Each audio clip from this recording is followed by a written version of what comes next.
Greetings, dear ones. I am Kryon of Magnetic Service. And so we are here again. It is time to make some more sense of what you're doing. A bigger picture is always good. For sometimes it is not always available for you to see that which is perhaps out of the sight of the choir itself. It's a larger picture. And you fit into this picture beautifully. The earth's history is grander and greater than any of you know. And in a bigger scenario, the ancients knew it. There was a time clock running that would affect what you did.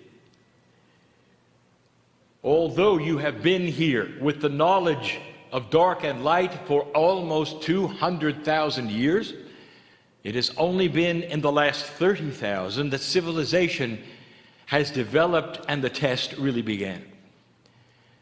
And the test is this: what would humanity do if left alone without guidance? And where would it go? How would it proceed? Your archaeologists are linear. They have a preset bias that says that civilization grows and always starts small and gets better or worse, but it starts from one point and goes to another. And as they dig and as they look and as they search, this is the bias. What they don't know and what they did not expect is that there have been 4 civilizations of the planet. When left alone, humanity destroyed itself almost 4 times. In the future, archaeologists will discover this. Let this be a time of notification. For this is being shown and it's being recorded. And as odd as it may sound, let this be said now, that archaeologists will discover things that do not make sense in the chronology that they expect. Earth is far different than you think. Add to this what we have told you before, that in a galaxy which is billions and billions of years old, 30,000 years is very quick. Is it possible, dear ones, logically, in the billions of years that the galaxy has formed, that life would have formed quicker on other planets than yours?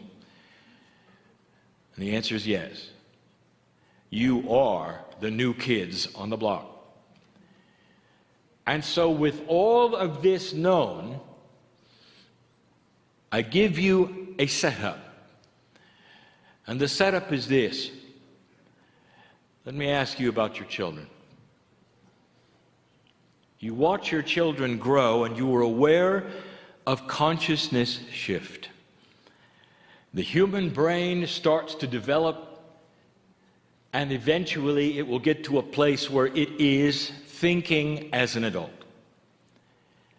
And in that period of time, the children will awaken to themselves, they'll have self-realization, and they will treat it differently depending upon how old they are. Some will move forward, some will not, depending upon the guidance you give them as a parent. Some will turn into survivalists and bullies. Some will use force against the others for things they want and don't have. Some of them will not play well together with others. And as they grow with your guidance, they will. There will be an elegance that develops within the adult as they grow. And the parent will breathe a sigh of relief that they made it and that they're there. I want you to picture something right now What if you weren't there? What if the planet was only children? What would happen? Without guidance, without wisdom, without the elegance that you know about of human behavior and maturity, what would happen? Books have been written about that possibility. One of them, The Lord of Flies. Would you end up with marauding children, killing one another, having no concepts of the elegance of getting along? I think you see the metaphor, do you not? And this is what you had 4 times. The earth turned into a situation where civilization could not get along and ended itself 4 times. This is the 5th time. And this time was foretold by the ancients. The ancients said it was the last time. And when you turned this page, if you had not learned by yourselves what you needed to learn, you would have the end of humanity. And that was your prediction, if you recall. In your scriptures, that was the prediction. But the ancients had a different one. The potentials that if you would turn the corner, something else would happen. An elevated consciousness would begin. Now, use your common sense and your logic. Do you think that would have simply happened by itself because you passed the marker, or would there be some outside influence because of it? In come the parents. The transmissions from the great central source, representing other planets of ascension, will be given to you, received here. And what will it give you? What is appropriate? What would you give if you found a tribe that had never advanced, that was thousands of years old, had never heard of anything else on the planet, and were losing their population due to disease and death and bad water and all the other things, and you suddenly found them? What would you give them? Let me ask you this. In all logic, what would you give them, dear human being? Would it be McDonald's and Monsanto? No. Let's start to think about it. What would you give them? These are all metaphors. You'd give them clean water. You'd teach them to rotate their crops and work with Gaia. You'd give them tools so they could build what they wanted to build in a better way. You'd give them life extension without drugs. You'd show them what's in the forest that they would need and could use. And then when they'd have that, you'd teach them to read. You'd give them literacy. You'd show them poetry. You might even give them colors they'd never seen. You'd show them artwork and music. And that is what the Pleiadians are going to do for you. Yes, there will be inventions, for you are device-driven, but not forever. The devices that you have, they'll reach a limit, dear ones. They're the training wheels on your bicycle. And there'll come a time when you won't need them, and you'll throw them away, and the consciousness will be high enough so that you will meld with physical things and do what the masters did. The Pleiadians are not coming to give you what they have. They're coming to give you the things that you want and you need that are elegant. The colors, the artwork, the music, the literacy, the awareness of what is really around you. Stand back, for in these next generations there will be unexpected things, and they will follow the lines, potentially, of what I've given you as I stand here. The news that I give today will remain long after the corporeal body of this man is gone. And I want science to trot it out and look at it. And maybe this will not be quite as spooky then, and maybe this will not be full weird at all. Maybe this will be the truth. Indeed.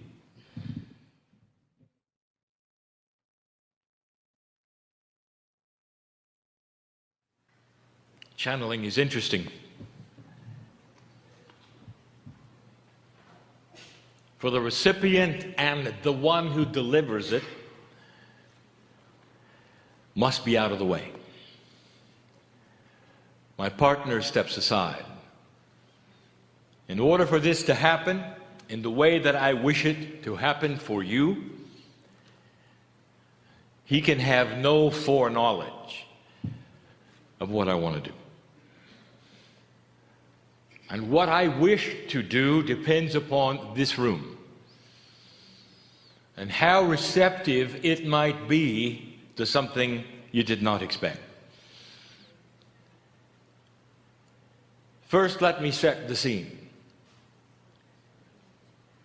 The mountain that you celebrate, that you've come to see, is alive. And there are many books that have been written about it, and there have been those who have channeled those in it. Aurelia Louise Jones is here. She did not reincarnate. She went to be in the mountain where she belongs. And in the process, she had a reunited time with Adama. You should know Adama.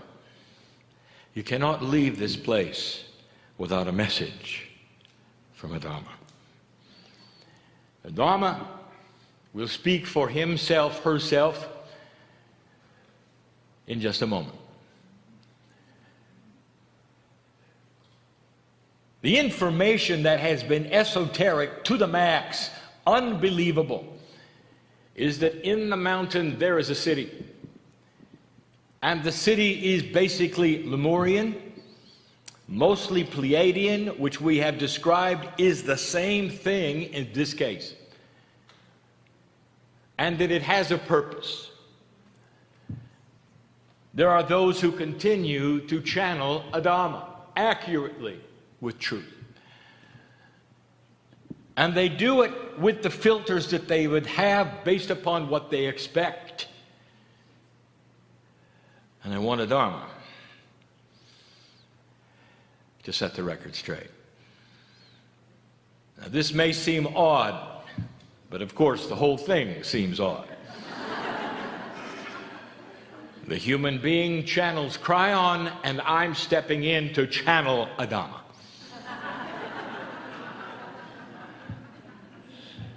You see, Adama is not on the other side of the veil. You see, Adama is alive. Adama has what we would call a quantum consciousness that always was and will be as long as Adama wants it. Now, does that sound like a Hebrew prophet to you who could choose the moment of ascension when he was finished? This is a quantum attribute.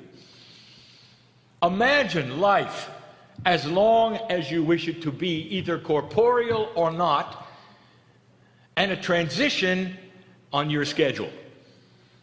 Does that sound odd to you? It sounds like it would be miraculous. Only angelic beings can do a thing like that. Really? Or perhaps it's simply high consciousness. Just for a moment or two, let us see what Adama has to say.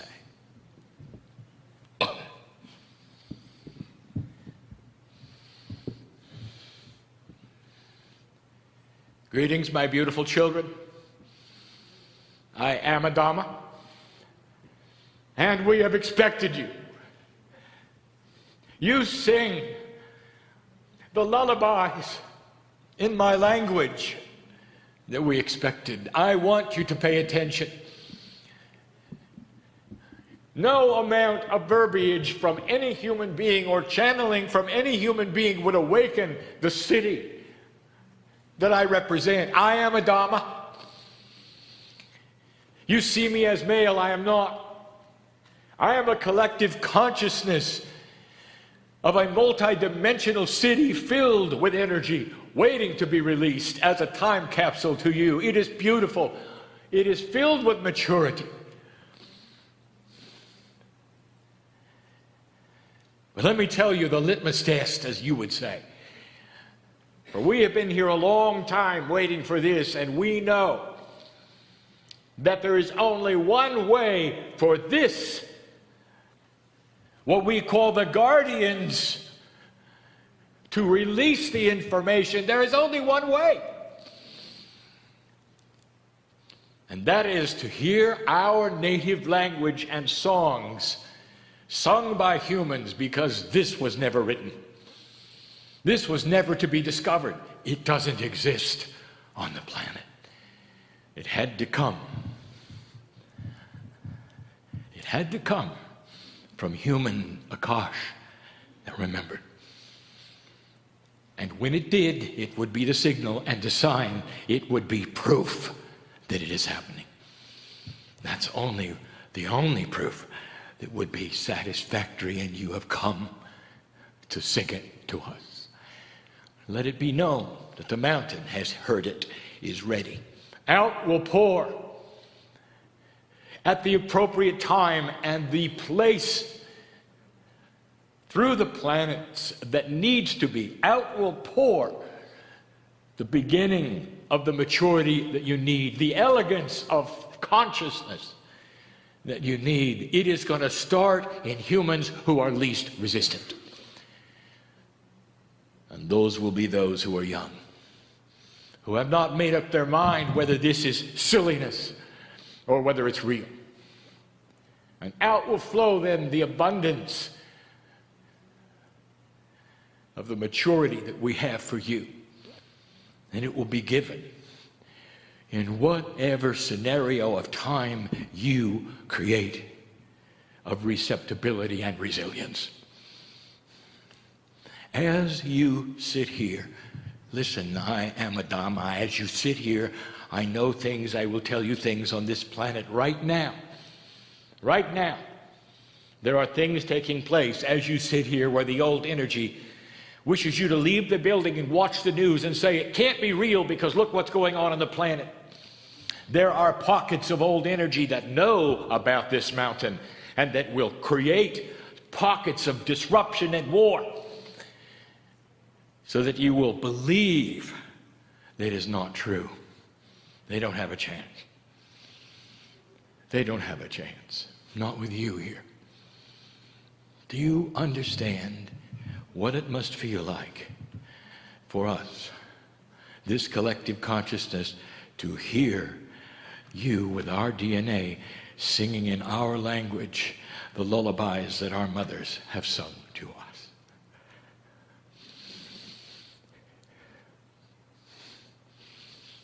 Thank you. Finally, it is time. I am a Dhamma. Thank you. Today, the mountain celebrates.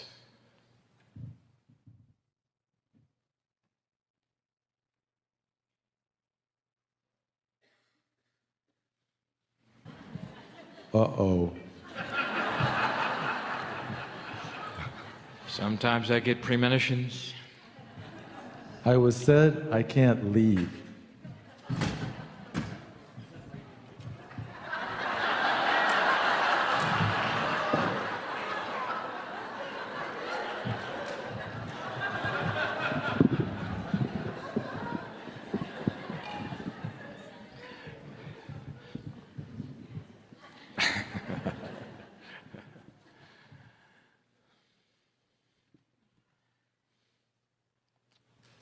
My partner steps aside. I ask him to put Yai in the chair because we want to talk to him. Yai, first of all, this is not an assignment.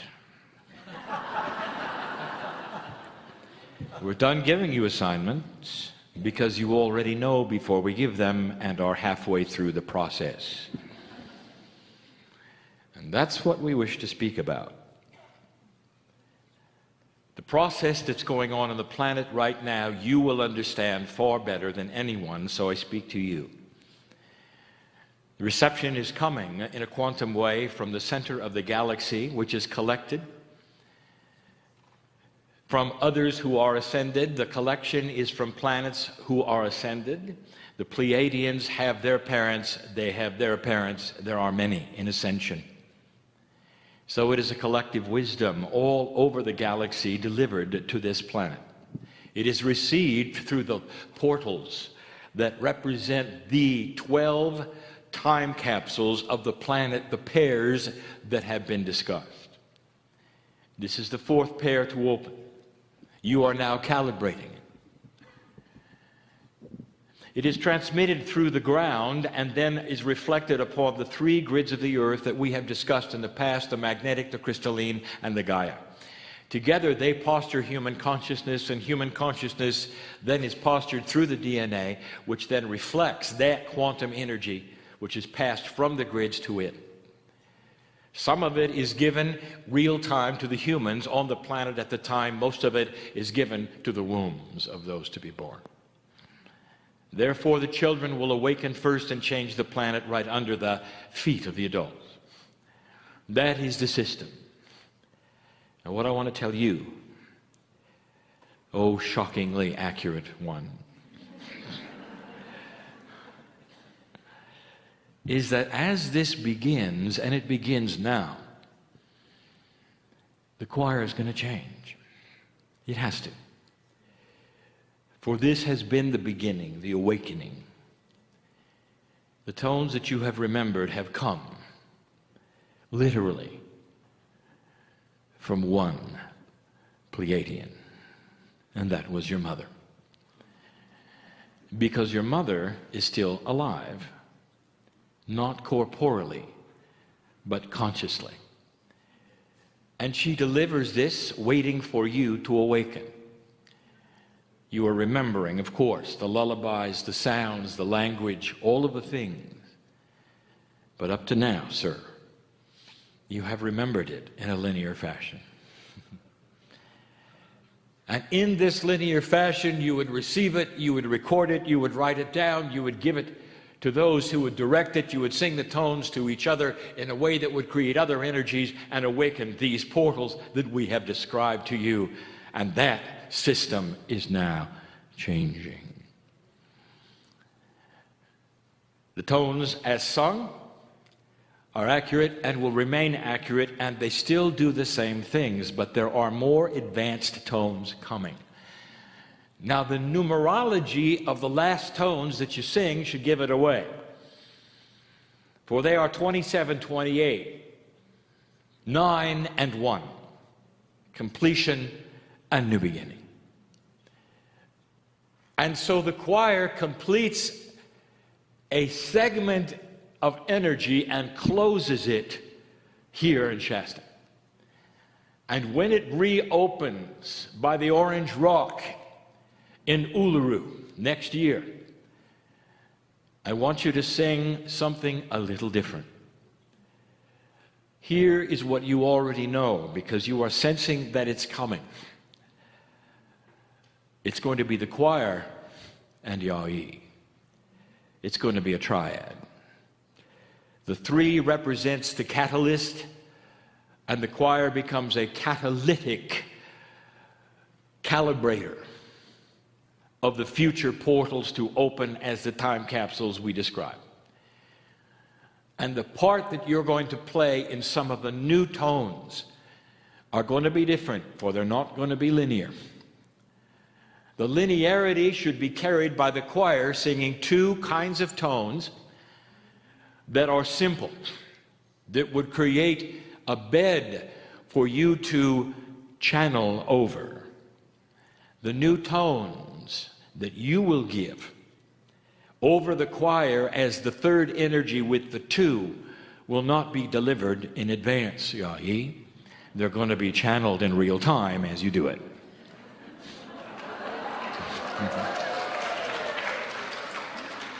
You knew this was coming. It's not an assignment. And I know you're comfortable with it, sir, because you're already doing it. You have noticed something with the tones that you have been given in the last few months, that they're never the same way twice. They change because the planet is changing under you, because your mother's information is starting to awaken, and each time you get it, it's different. So now, don't go through the process of linearizing any of it. Don't even write it down. Just stand and deliver. You are the one, Yai, to do this. And I know you will. Blessings.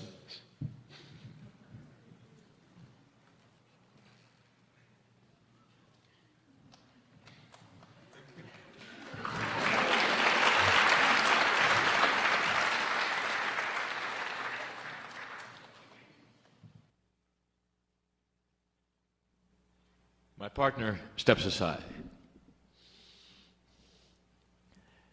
All through these last 2 years,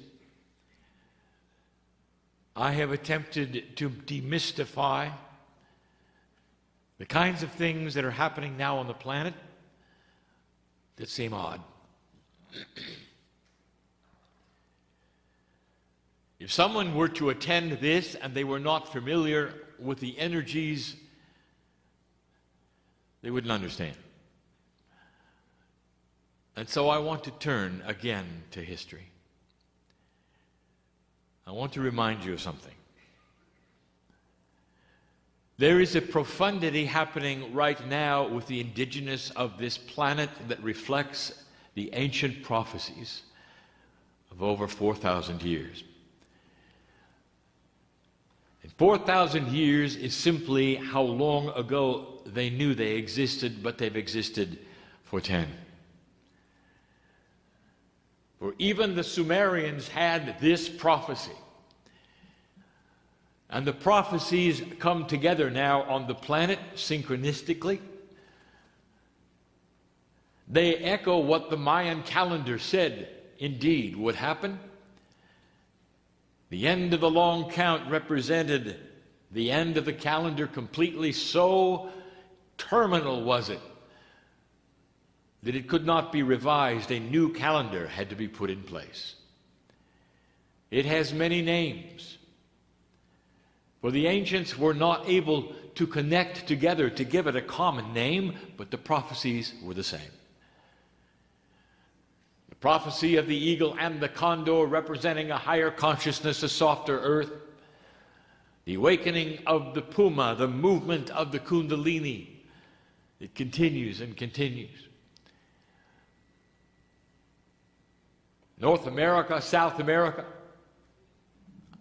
all over the planet. And it has nothing to do with New Age. It has nothing to do with the choir. And yet everything to do with all of it.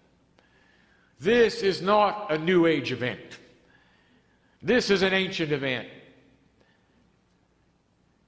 The very thing that you are doing was foretold by the ancients for this time in history, past the precession of the equinoxes, that would bring this planet to an awakening. And I want to remind all of those who would watch this in disbelief or not understand what this was all about. It is the fulfillment of a prophecy that is not published well, but will be. For the ancients are getting together, and the indigenous are starting to realize that the prophecies that they've all had all over the planet are the same one. And that prophecy says that should you pass this marker, this 5th time, a chance, a potential for an awakening planet would exist. That is not from Kryon. That's from civilization. Your planet has created this. The ancients have told you about it. It has been recorded, and it is here. It's not a mystery. And it's not something that only a few would understand or do. It is part of ancientness and the prophecy of those who would bring you something on this planet that would be hopeful. And so I want to again deliver the message that in the process of fulfilling this prophecy, there is no predestination that it will take place, only a potential that is so grand and that has been so strong for 25 years that you've been preparing for it. I am Kryon. I would not be here. I would not have visited. My partner, I would not have awakened his consciousness if the potential was small. The potential is grand and it is great, and you cannot sit back and watch it happen. You are actively participating in an event that many would think was odd and strange, but you feel it, do you not? And it has to do not with entities in the mountain, but a grander purpose which we call divine source and God. Is it possible that the master physicist of the universe is involved in your life? Is it possible that the master physicist of the universe is involved in the ascension planets that are trying to speak to you and will eventually, if you let them? And that this is all tied in with a monotheistic God that is worshipped by this planet, seen as beautiful, as perfect. Could it be that these things all tie together in a way that nobody expected? And that it's intuitive. And that there would be those from all lands who could relate to this prophecy from all lands. And that the North would meet the South, bringing together, finally, the consciousnesses of politics, business, religion, government, into a softer existence where they can see one another differently and get along. This is why you're here. It's not New Age. It's not a group of fanatics singing funny tones, and that's what you'll be told. Indeed, it is the love of God personified in a quantum way that so many people cannot see or enjoy or feel. Human beings are so quick to feel the emotions of love and not understand them and accept invisible forces, and yet they will draw the line at this. Well, it's time to get out of the bubble and see what this truly is. It is a magnificent manifestation of everything the ancients told you you could do and what would happen if you put your mind to it. I want you to go from this place. Enjoy the sun on your face. You may even sing to the mountain if you choose. For they have seen what you have done this day, and now they're ready to celebrate with you. Let the calibration be finished. And let the nodes and the mole come together that were created for this purpose on this day in year one.